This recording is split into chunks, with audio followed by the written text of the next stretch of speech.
Okay, great.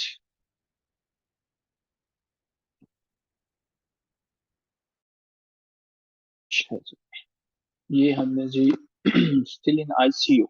Okay, क्या हुआ क्या है आपके बाबा को? What has happened? क्या हुआ है जी, क्यों है वो आईसीयू में? अल्लाह ताला की रात उनको सेहत में। या हम डूइंग ग्रेट। हमारी दुआएं आपके बाबा के साथ हैं। हम हमें आज जो है दो चीजें जो हैं उन्हें समझने की कोशिश करेंगे। पहले स्टेप में हम करेक्शन को समझने की कोशिश करेंगे। करेक्शन जो है उनके रूल्स को देखेंगे। दूसरे स्टेप में हमारे पास जो है हाईली इंपॉर्टेंट इडियम्स होंगे जो हमारे पास हमारे वन पेपर में और बहुत दफा आते हैं। अच्छा, एक चीज याद रखिएगा हम जब भी इंग्लिश ऐसे लिखते हैं, हम जब भी रसियन कंपोजिशन का पेपर अटेम्प्ट करते हैं, एक प्रॉब्लम स्टूडेंट्स को हमेशा आती है और वो ये प्रॉब्लम रहती है कि they do not work on their mistakes. छोटी छोटी मिस्टेक्स को हमेशा वो ट्रीट करते हैं कि ये तो माइनर माइनर सी मिस्टेक्स हैं। और हमेशा हम एक बड़े जहाज को डूबते हुए तभी देखते हैं तो जब वो सारे का सारा जहाज जो है छोटे से सुराख पर जो है वो डूबता है और कोई उसको नोट नहीं करता, प्रॉब्लम्स को नोट नहीं करता। अपनी प्रॉब्लम्स को नोट करने का सिलसिला शुरू करें। आज हमने जो करेक्शन के रूल्स देखने हैं उनमें से हम ये जानते हैं कि हमारे इर्द गिर्द मौजूद हर चीज जो है वो नाउन है। जो नाउन है, इसका जब हमें किसी दूसरे नाउन से, किसी दूसरे इसम से इसके ताल्लुक को जाहिर करना होता है तो वो उसके लिए हम मुख्तलिफ तरीके जो हैं वो इस्तेमाल करते हैं।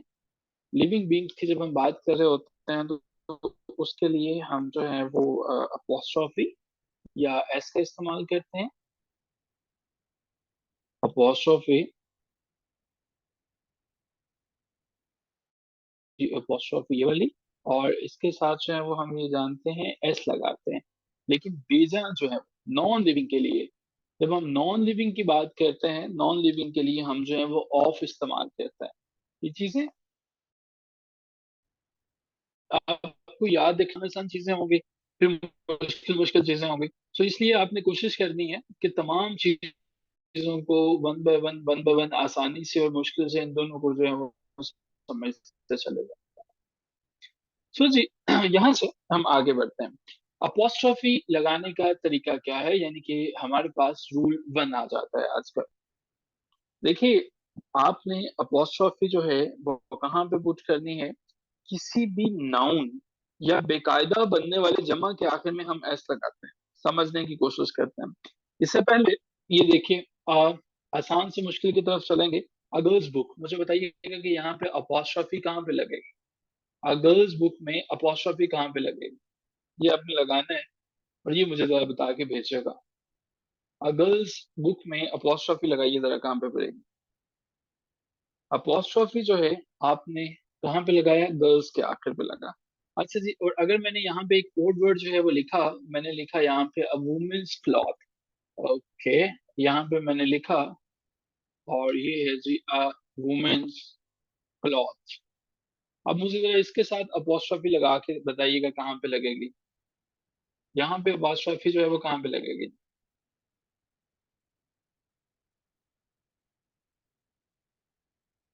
वुमेन्स होगी। अच्छा जी, जब आप इरेगुलर की बात करते हैं, इरेगुलर की बात क्या है? जिस तरह से आप जो है रेगुलर जो है और इरेगुलर में फर्क होता है। रेगुलर से मुराद ऐसे प्लूरल हैं जो कि जमा के कायदे से ना बने हो। जिस तरह से वुमेन की जमा जो है वो वुमेन होती है, ये इरेगुलर है। ठीक है। अगर मैं लिखता हूँ बॉय की जमा, जब मैं लिखता हूँ बॉयज, तो ये हमारे पास रेगुलर है, रेगुलर रूल है। लेकिन जब मैंने वुमेन की जमा जो है, वुमेन की जगह यहाँ पे मैंने वुमेन किया, तो ये इरेगुलर जो है वो प्लूरल मैंने बनाया। ठीक है, जो कि बाकायदा असूलों से हट जाता है। अब कुछ फर्क यहाँ पे समझने की कोशिश कीजिएगा, यहाँ पे कुछ रूल्स को समझने की कोशिश कीजिएगा। हमें जो है, जब इस तरह की सिचुएशन हमारे पास आती है, वाहिद इसमों में हम अपोस्ट्रोफी एस के साथ लगाते हैं। जबकि प्लूरल में, मिसाल के तौर पर मुझे यहाँ पे लिखना है कीप्स, और मुझे कीट्स के जो है वो क्या करना है, इसको प्लूरल के तौर पर अगर डिपिक्ट करना है तो मैं सिर्फ एंड वाले एस पे अपोस्ट्रोफी लगाऊंगा। समझ में आ गया? इसी तरह से मुझे अगर बॉयज लिखना है तो बॉयज के मैं एंड वाले पे लगाऊंगा। ठीक है, समझ रहे हैं? मैं बॉयज के वाई के ऊपर नहीं लगाऊंगा। ये बात क्लियर है? अगर ये बात क्लियर है तो मुझे जरा ये बताइएगा कि यहाँ पे वुमेन जो है वो इसके कहाँ पे लगेगा। हम जो है, बल्कि ये तो हम उसके ऊपर बता रहे हैं ना जो एस पर खत्म होते हैं। जरा और जो है वो देखने की कोशिश करते हैं, कुछ और एग्जाम्पल्स जो है वो देखने की कोशिश करते हैं। लेकिन उससे पहले मुझे बताइए, तो यहाँ तक ये चीजें क्लियर है आपको? ये जो मैंने आपको बताया है, यहाँ तक चीजें क्लियर है?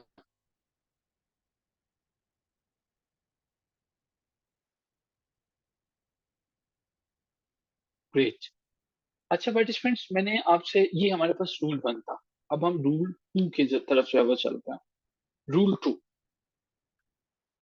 अच्छा जी, अगर आप कोई नाउन जो है वो जानदार चीज को जाहिर करता है तो इस नाउन के साथ हम एस लगाकर अपोस्ट्रॉफी जो है वो लगाते हैं। ठीक है, पहले हम जो है वो अपोस्ट्रॉफी लगाते हैं, फिर जो है वो हम क्या करते हैं, फिर जो है एस लगाते हैं।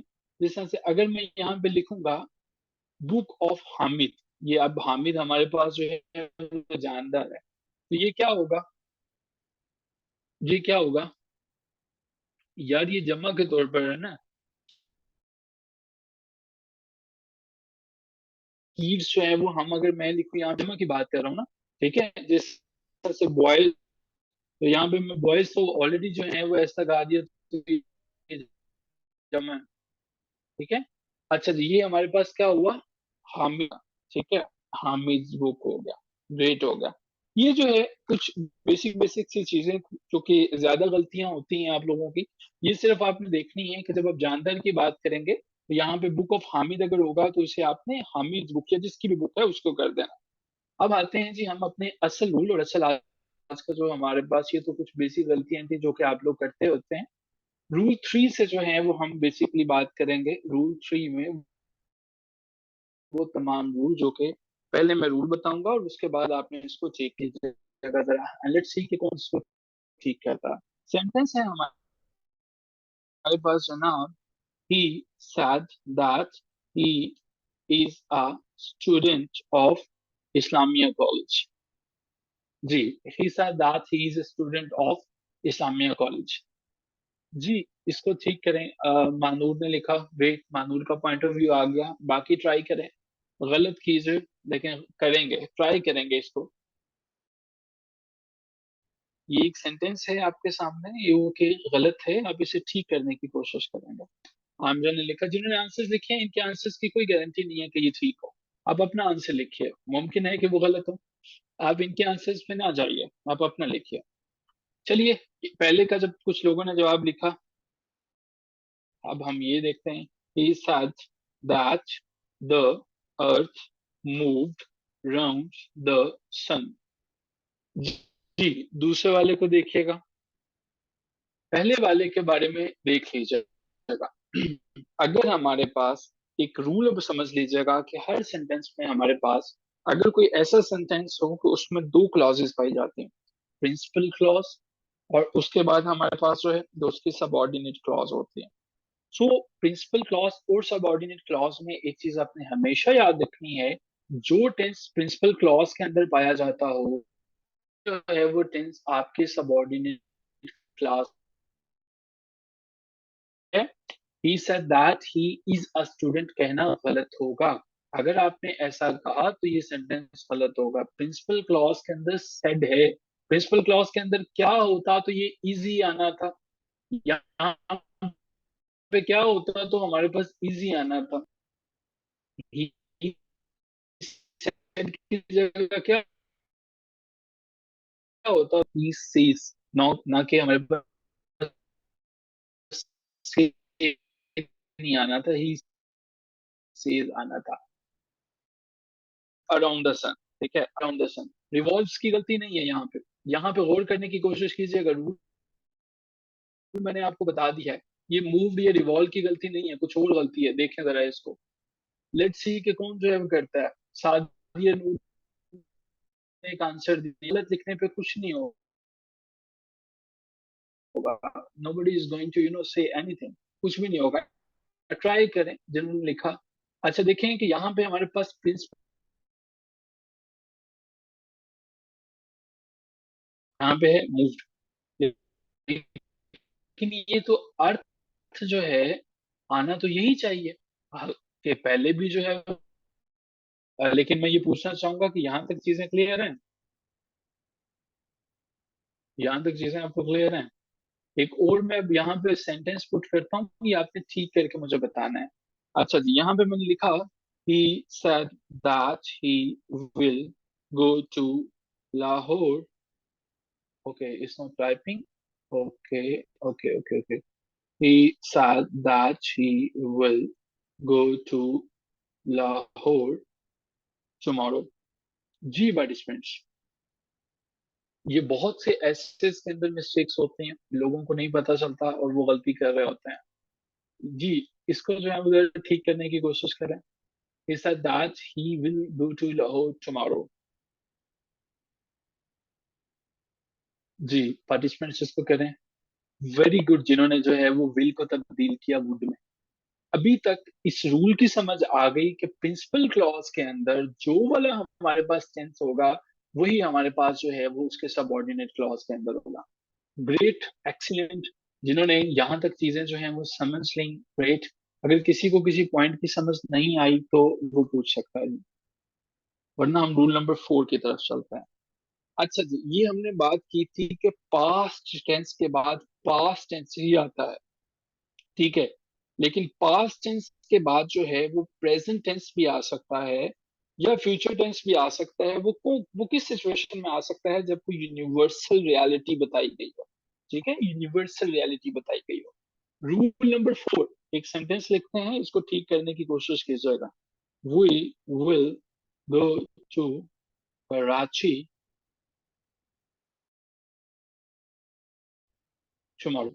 जी, we will go to Karachi tomorrow. वैसे तो कुछ लोग इस रूल को अब जो है वो रूल नहीं समझते, बट फिर भी करेक्शन में हमें इसे जरूर करेंगे। जी, we will go to Karachi tomorrow. सभी जो है वो इस पे लिखेंगे। आपको क्या लगता है? आकिब ने लिख दिया वी शैल जो है। अ, आपको क्या लगता है? फाइवर मास्टर और इंश्रा, Saqlain, Tehreen, we shall. Excellent. आसान सा रूल था ये वाला कि आई और वी के साथ जो है वो आप शैल यूज करते हैं, ठीक है। अगला रूल जी, रूल नंबर 5। आसान रूल था, इस पे हम ज्यादा बात नहीं करेंगे। रूल नंबर 5 देखिएगा। फ्यूचर में, फ्यूचर टेंस में किसी भी सेंटेंस में आपने 2 दफा फ्यूचर टेंस इस्तेमाल नहीं करना। फ्यूचर टेंस कभी भी किसी भी सेंटेंस में 2 दफा यूज नहीं होगा। अगर किसी सेंटेंस में 2 दफा फ्यूचर इस्तेमाल हो रहा है तो पहले हिस्से को प्रेजेंट में बदल दीजिए और दूसरे को फ्यूचर में रहने दीजिए। अब ये रूल मैंने पहले बताया है, अब आपने इसको करना है। I shall go to Karachi and you will not follow me. मैंने बताया किसी सेंटेंस में 2 फ्यूचर नहीं आ सकते। अगर ऐसा होगा तो पहले हिस्से को किस में तब्दील करेंगे? प्रेजेंट में, दूसरा फ्यूचर में रहेगा। I shall go to Karachi and you will not follow me. जी पार्टिसिपेंट्स, मैं देखना चाहूंगा बाकी भी जरा टाइप करें। टाइप करने से रूल्स याद रह जाते हैं आपको। रूल नंबर 5, कभी भी डबल जो है वो फ्यूचर यूज नहीं करोगे। वेरी गुड, इमरान साहेब। ओके जी, बाकी लोगों को क्या लगता है? सकलैन साहब को क्या लगता है? Okay, great. आकिब ने भी लिखा। Okay,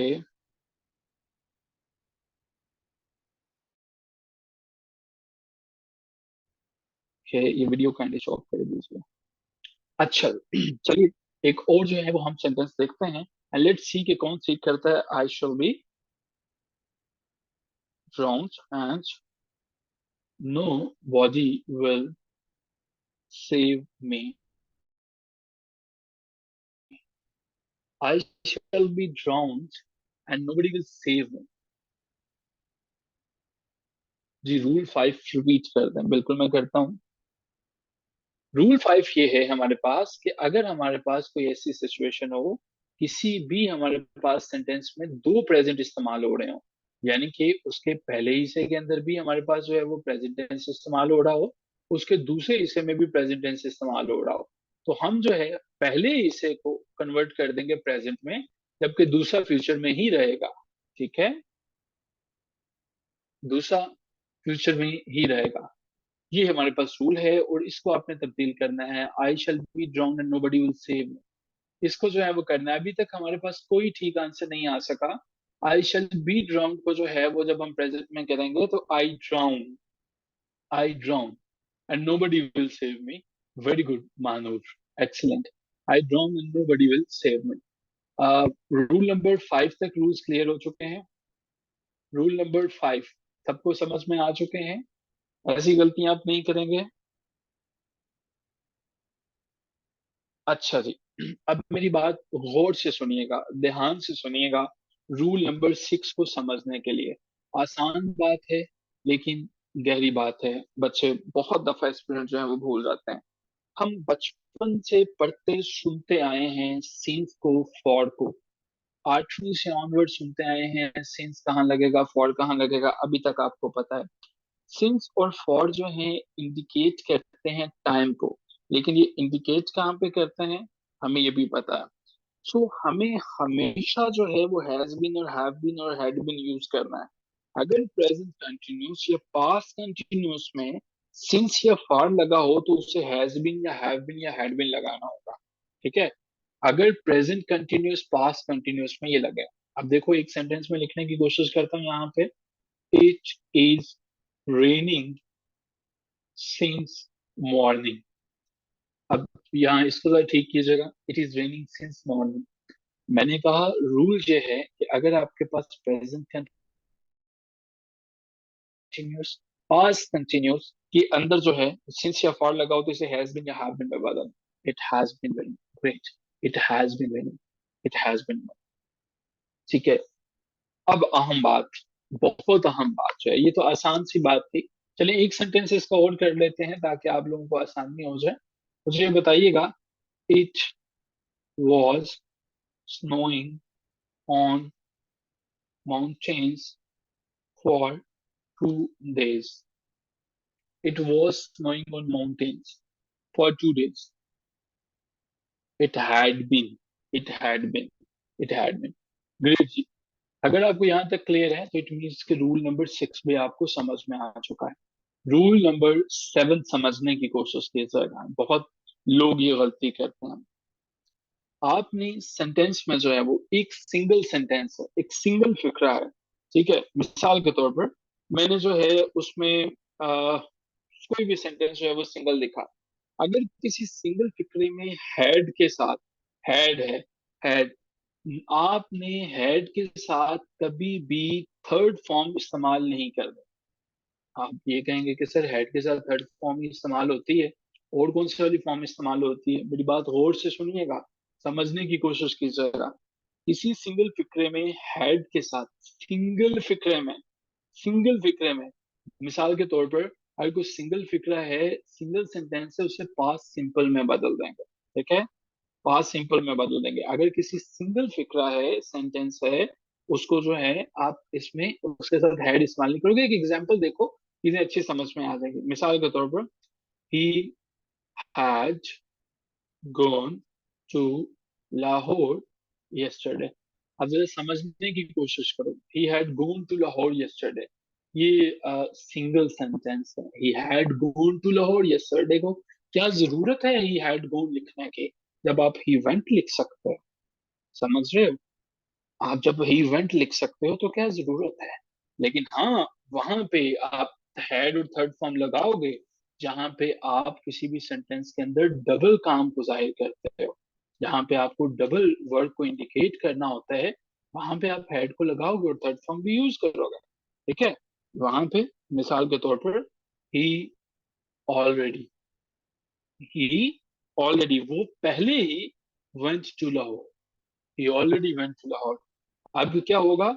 he he had already gone to Lahore, he had already gone to Lahore. दोबारा समझने की कोशिश कर लो, ये रूल थोड़ा सा कॉम्प्लिकेटेड है, मैं दोबारा समझाऊंगा, दोबारा समझ लेना। रूल 7 कॉम्प्लिकेटेड है, टफ टाइम देगा, इसको समझ लीजिएगा। पहले नंबर पे मैंने ये बताया कि हैड के साथ जो है वो सिंगल सेंटेंस के अंदर कभी भी आपने थर्ड फॉर्म यूज नहीं करनी, बल्कि उसको पास्ट सिंपल में बदल देना है। he had gone to Lahore yesterday को he went to Lahore yesterday कर देंगे, पहली बात। दूसरी बात मैंने ये बताई कि जहां पे एक सेंटेंस के अंदर डबल काम, he already went to Lahore, वो पहले ही लाहौर जा चुका है, वहां पे हैड लगाएंगे। अच्छा, अब ये हमारे पास जो है हैड उस वक्त लगाया जाता है जब उसमें कोई एडवर्ब या कंजंक्शन पाया जाता है। Had is used when there is conjunction or adverb। अब मिसाल के तौर पर टिल अगर आ जाए सेंटेंस में, नेवर आ जाए, ऑलरेडी आ जाए, नेवर बिफोर आ जाए, ठीक है, एवर बिफोर आ जाए, तो वहां पे आप क्या करोगे, वहां पे आप हैड यूज करोगे, ठीक है, आप जो है वो वहां पे यूज करोगे। क्या मैंने पॉइंट नंबर 7 जो है वो क्लियर कर दिया? पॉइंट नंबर 7 आपको समझ में आ गया? क्या ये क्लियर है?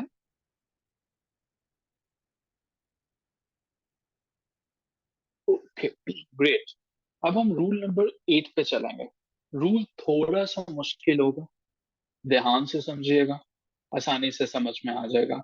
ये वो गलतियां हैं जो आप बार बार जो है वो करते हो, ठीक है, बार बार जो है वो करते हो। रूल नंबर 8 पे चलते हैं। अच्छा जी, रूल नंबर 8 की कहानी मुनफरद है, हट के है जरा दूसरों से। रूल नंबर 8 कहता है कि अगर जो है कंडीशनल सेंटेंसेस की हम बात कर रहे हैं, कंडीशनल सेंटेंसेस जिसमें कोई ना कोई कंडीशन होती है। मान लीजिए अगर मैं यहाँ पे लिखता हूँ, if he worked hard he would पास। इससे पहले कि मैं रूल बताऊं, ट्राई करें जरा ठीक करने की क्या गलती हो सकती है।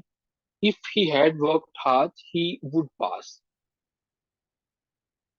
If he had worked hard, he would pass. इससे पहले कि मैं रूल बताऊं, आप ट्राई कर सकते हैं। आकिब ने लिखा वर्किंग ग्रेट, एक्सीलेंट ट्राई है। हैड ही वर्कड हार्ड लिखा खुबैब ने, ठीक है, ग्रेट। बाकी भी ट्राई करें। अभी अगर आप ट्राई करेंगे तो उससे यकीन करें कुछ नहीं होगा, आपको पता चलेगा कि आपने ये करते हुए ये गलती की थी और इसको करेक्ट किया था सर ने, तो फिर ये पेपर में कभी गलती नहीं होगी। आपका हाथ वो गलती दोबारा कभी नहीं करेगा जिसे आप एक दफा यहाँ पे कर दोगे। सो आई एम वेटिंग, कुछ गलत लिखें। ना लिखना कबीरा गुनाह है, लिखना, गलत लिखना जो है वो बहुत अच्छा काम। सो गलत लिखना जो है वो जायज है, उसकी इजाजत है। अब रूल सुनो और ध्यान से सुनो, शादी आपका ठीक है। अगर एक कंडीशनल सेंटेंस हमारे पास है, कंडीशनल सेंटेंस जिसमें कोई ना कोई कंडीशन हो, if he work hard, if he had work hard, ठीक है, मैं थोड़ा सा इसको जो है वो if he had work hard जो है वो, if he had work hard he would पास।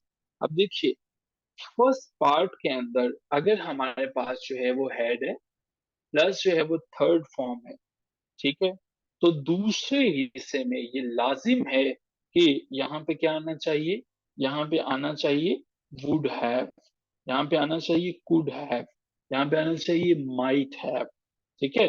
सो अगर जो है वो पहले हिस्से में had plus third form of verb है, तो दूसरे में हमारे पास वुड हैव आएगा, कुड हैव आएगा, माइट हैव आएगा, ठीक है। इसको अकॉर्डिंगली आप देखोगे, अगर जो है वो पहले में हैड प्लस थर्ड फॉर्म है तो दूसरे में वुड हैव कुड हैव वगैरह आएगा।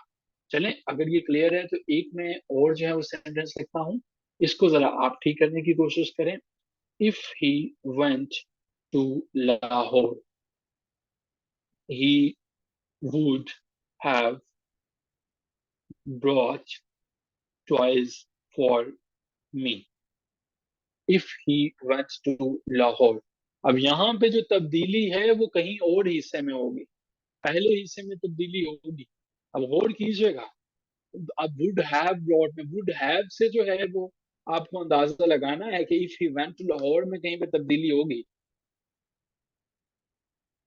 अब यहाँ पे पहले हिस्से में है, लेट्स सी कि कौन आइडेंटिफाई कर पाता है इसको।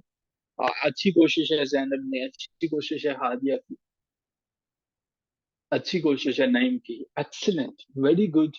Zainab, Naeem, Amira, excellent, you guys deserve appreciation. Yes, if he had gone to Lahore, ठीक है, if he had gone to Lahore होता तो ये हमारे पास है। ये मुश्किल रूल था। अगर ये रूल समझ में नहीं आया तो मैं दोबारा एक्सप्लेन कर सकता हूँ, लेकिन इसका समझना बहुत जरूरी है।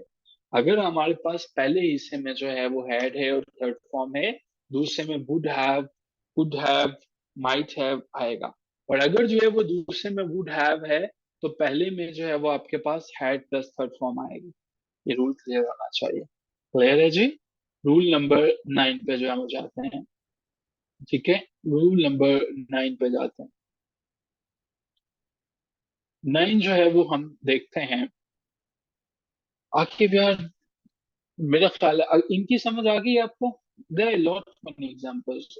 आई will share a lot many examples with you। इंशाल्लाह आफ्टर द क्लास प्रैक्टिस कर लीजिएगा उनको। असल में रूल्स काफी हैं, हम कर नहीं पाएंगे। आगे जी हमारे पास रूल नंबर 9 है। हमने ये देखना है। अच्छा जी, ये देखिएगा, लेट हिम ले देयर। अच्छा, इसमें जरा देखिएगा, गलती ढूंढने की कोशिश कीजिए कहाँ पे गलती है। Let him lay there, lay there.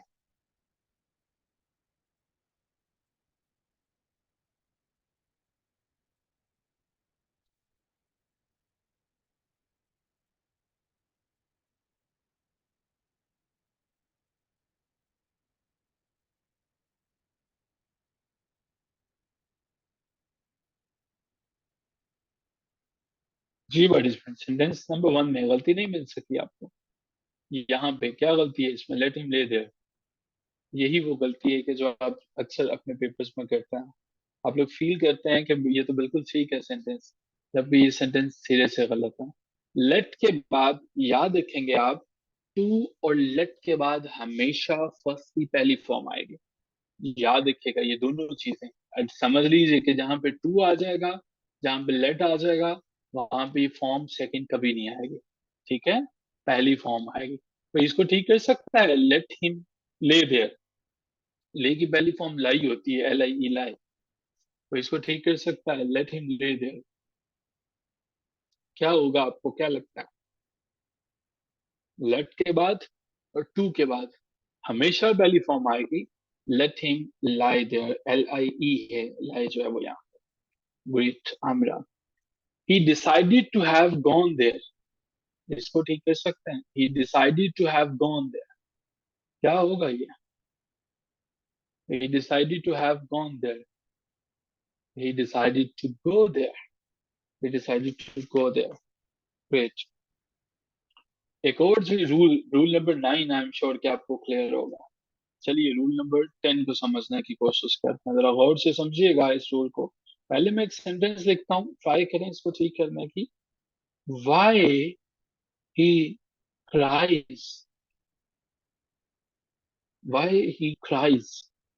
Ji participants, why he cries।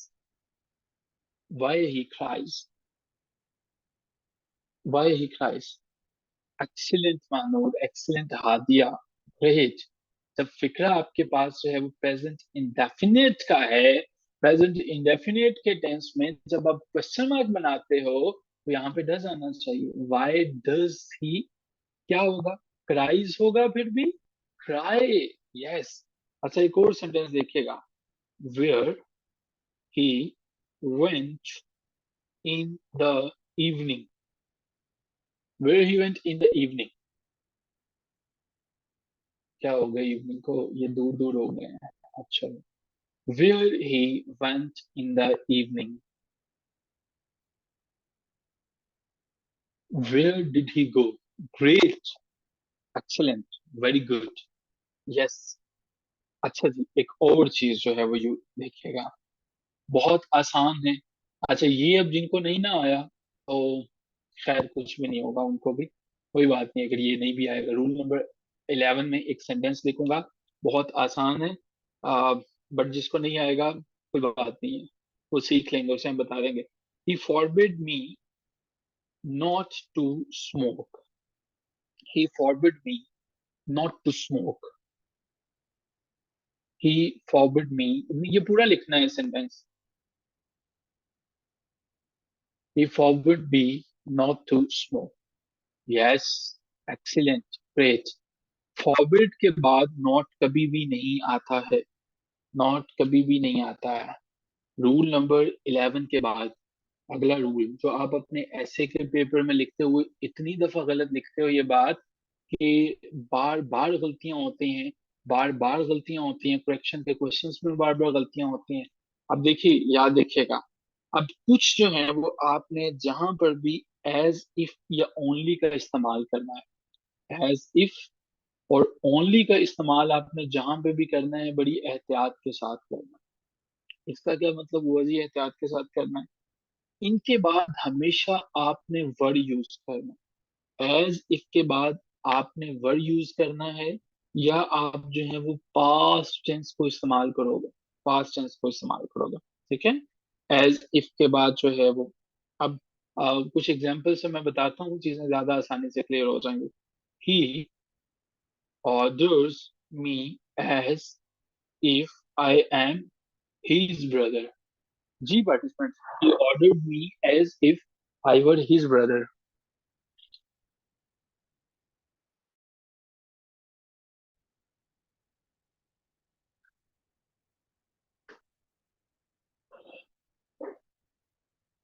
I was as if I was. अच्छा जी, याद रखिएगा, मैंने अभी आपसे रिक्वेस्ट की है कि was नहीं आएगा। जहां पे एज इफ आ गया, उसके बाद आपने वर्ड लगाना है, as if I were his brother, ठीक है। एज इफ जहां पे आ गया, वो आपने एक मीम देखी हुई है ना, वो कहते हैं कि हालात बदल गए, वाकयात बदल गए, सब कुछ बदल गया, ठीक है। तो जहां पे एज इफ आ गया तो बस समझ लें हालात बदल गए, वाकयात बदल गए, सब कुछ बदल गया। तो यहाँ पे हमारे पास जो है वो क्या आएगा, if I were his brother. नहीं समझ में आई ना अभी बात? एक और एग्जाम्पल देखो, समझ में आ जाएगी। I would rather you apply for the post. I would rather you apply for the post. दूसरा रूल समझ लो, पास्ट टेंस आएगा, पास्ट टेंस आएगा जहां पे आपके पास जो है आई वुड रादर से जो सेंटेंस शुरू होंगे, इन सेंटेंसेस में क्या होगा कि आप उसको पास्ट में कन्वर्ट कर दोगे अगर वो प्रेजेंट में होगा। आई वुड रादर से शुरू होने वाले सेंटेंसेस कभी भी अपने बाद जो है वो पहली फॉर्म, जो हमारे पास प्रेजेंट फॉर्म है वो नहीं लेगा, पास्ट में लेगा। आई वुड रादर के बाद जो है वो पूरा सेंटेंस लिखेंगे आई वुड रादर के बाद।